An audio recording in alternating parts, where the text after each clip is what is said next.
welcome to my Assessment Without Levels talk for parents. Okay, so I'm going to go through the changes that have been made towards levelling in St Bede. Okay, what I'll do at the end of every slide, if you're a bit stuck, you don't quite understand, I'm going to give you a bit of time to give me a nod so you're okay with me, and if you're not, just let me know if you have any questions. Okay. So, why are we assessing without levels?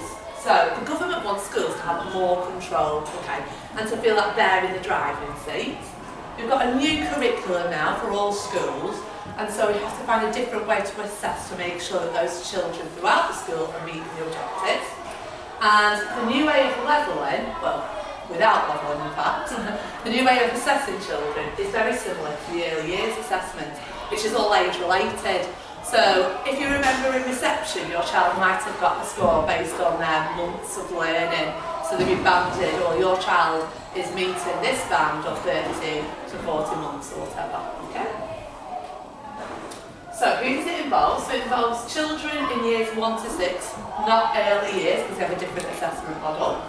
And the staff are the ones that assess alongside parents, so teaching assistants, teachers, SNAs, so special needs assistants, tutors, because we have our own tutoring team from secondary schools and primary schools, senior management team, so it encompasses people like numeracy and literacy coordinators, and senior leadership teams, so that's our assistant heads, our senior management group really. Mr Hatch, Mrs Roberts, people.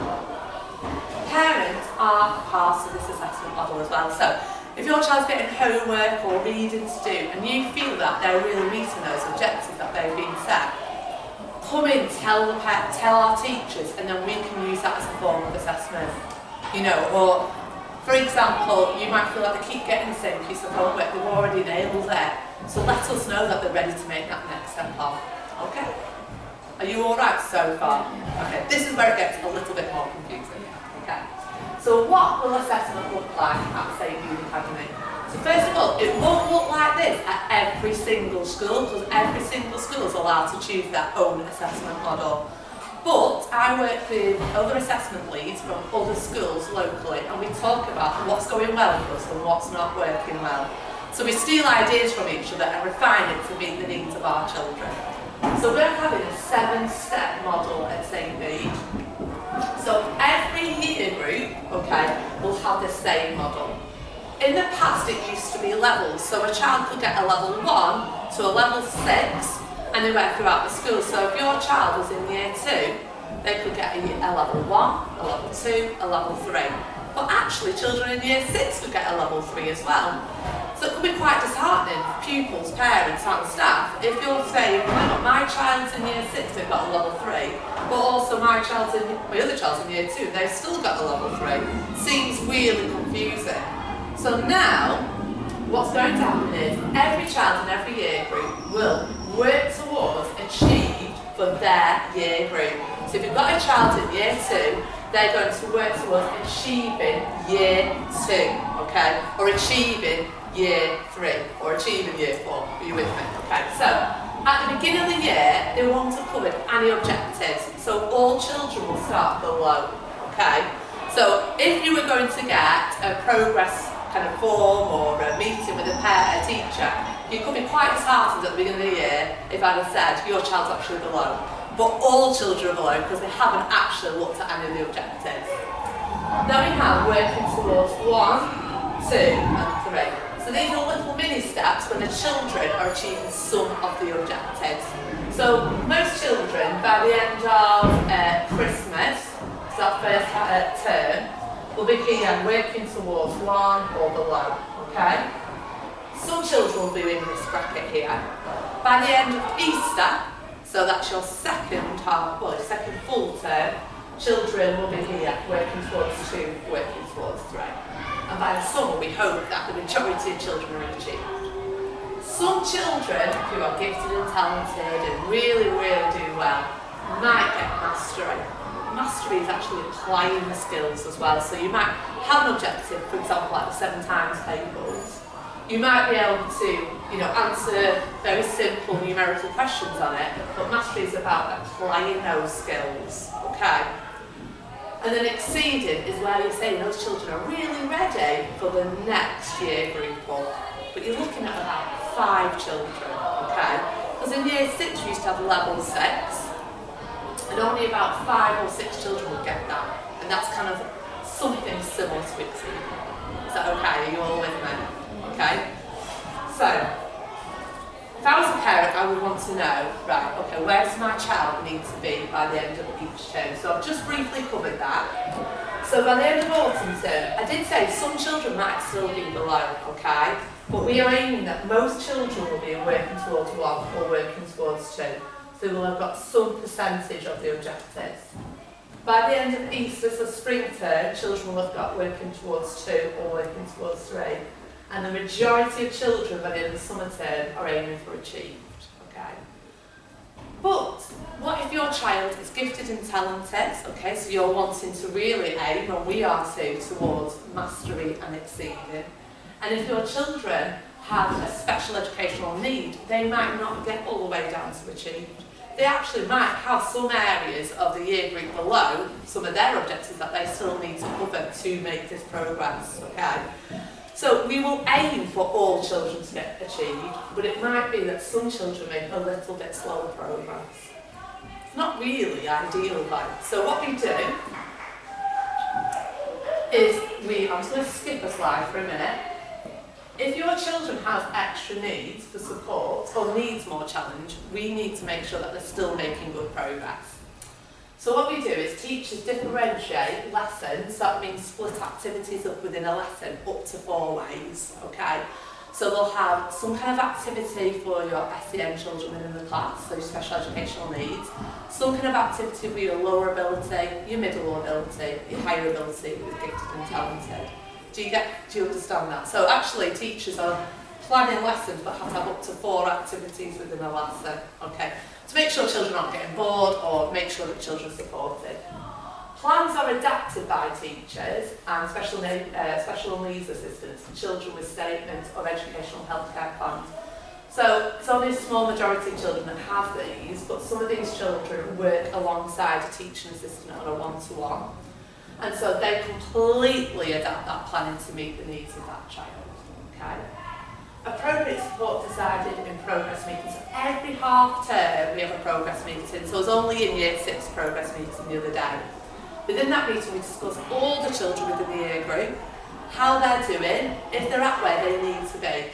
If they're not at where they need to be, then we need to put some intervention in place, some support, okay? Or if they're not making good progress, we need to put some support in place. So that encompasses things like tutoring, so I've just talked briefly about the tutoring. TA and teacher-led interventions. So it might just be like covering objectives that the children haven't quite got yet. They might need a bit more reinforcement. Smaller group teaching, so for example in year 6 we have a smaller group that cover through objectives very, very quickly. Some of that is for extra support for some children that might need that, but some of it's for extra challenge. We're also taking that model into years 5 and years 4 and years 3 as well. Okay. Boosters we have, which are currently going on for years 5 and year 6, and target group work. So within a lesson, the teacher will take a target group as well, and that works throughout the whole of the cohort in that class, okay? And they will work through targeted objectives that they know those children might need more help with. So if your child is going to tutoring, you'll get a letter sent home so you know about that. So don't be worried, some parents have got those home and going, is my child really, really struggling? But actually it might be that they're gifted and talented and they're actually being pushed on and more challenged. And the impact of this support is reviewed in the progress meeting. So when we were in the year 6 progress meeting the other day, we won't only say, right, what can we do for this term? We're also saying, well, what did we do last half term? Did it work well? That's a lot to take in, is that okay? It's quite nice to know how much actually goes on behind, you know, the doors, isn't it? So I'm going to just go back now. So when will you hear about your child attainment? Well, we didn't tell you in the autumn term because I wanted to do this first, because like I said, you would have been really upset to know that your child was below, wouldn't you? So doing this information and making a video to explain to all parents reassures them. But we're going to let you know in spring term parents even how your child's doing, and the end of year reports as well. But every parent's evening, you're always given something that they're doing really well and a target for them to work on. That's good practice anyway. So how do we come up with these gradings for the children? Well, the teachers grade the children every half term because we tend to do an assessment week at the end of a half term piece of work. But also some children are assessed constantly throughout every single lesson. Well, in fact, all children are. Okay. Assessments are based on a system called ClassTrack, so we work closely with a company called OwnTrack that we use for all our assessments. And with ClassTrack, the teachers and teaching assistants within the class have a tablet that they use. And on the tablet has all the children's objectives and all the children in the class. And just say you were doing a question on circumference, because that's in Year 6 now. And you can see some of the children are doing really, really well in that lesson. Okay, answering questions independently, if you've really got the objective, you can put a tick beside their name. Now, you have to ensure that those children really do understand those objectives, so they have to get it 3 times independently before we can say that they've got that objective. So there's quite a lot. If you think there's like hundreds of objectives in the year group, you have to get 3 pieces of evidence to ensure they've got that objective. Quite a lot for the children and teachers to do to ensure that they're getting that new grading. Do you see what I'm saying? All children's attainment and progress is discussed in the progress meeting. I've talked about that. And appropriate support is put in place. So it doesn't mean that support's put in place that your child is really, really struggling. It means that we are meeting every individual need of every type of child, okay? Whether gifted and talented, whether middle ability, whether a lower ability, whether SEN. Is that okay? You're with me so far? Okay, so I'll go forward. And that brings me to questions and answers. I do talk fast when I'm doing stuff, so I hope I've kept you with me. Have you got any questions? Some of the questions that have previously been asked is some parents want to know, can I have a copy of these objectives? So what we can do is we can think about a way of putting them on our website. The only thing is, I don't want you to feel under pressure to cover them, okay? Because I know parents have got a lot on, you work full time, get your children to look after, it's hard enough to just come home and make your tea and get them to bed. I really do get that. But if it's something that you really were passionate about and you really wanted to do a bit more, or just for reference, we could put them on the website, but please don't feel pressurised. And I think the other questions that people ask are managed to answer along the way. Okay, if you go away and think about something, please come back and speak to me. Okay, so the year 6 stats then, do they get independent marked or they're not? yeah, they're different. Yeah. How is that going to work? I mean, are you working towards? I mean, the same sort of curriculum and a different kind of paper.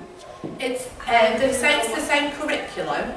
Okay, well, because the new curriculum's been rolled out in every year group now. Okay, so it's now in Year 2 and in Year 6, which wasn't last year. It is being tested on that curriculum, but it's a very different type of test. You're absolutely right. We will still have to grade the children under our 7 steps, but the children in Year 6 will also get a score out of like 100, okay? And that's the same in secondary really as well. And that score will, once they've done it nationally and compared nationally how children will do, are doing in that test, that will be fed back to us. Something so new, it keeps the new testing for Year 6 and Year 2 is changing all the time. Like, I've only heard on the news last week, it might be a times tables test now as well.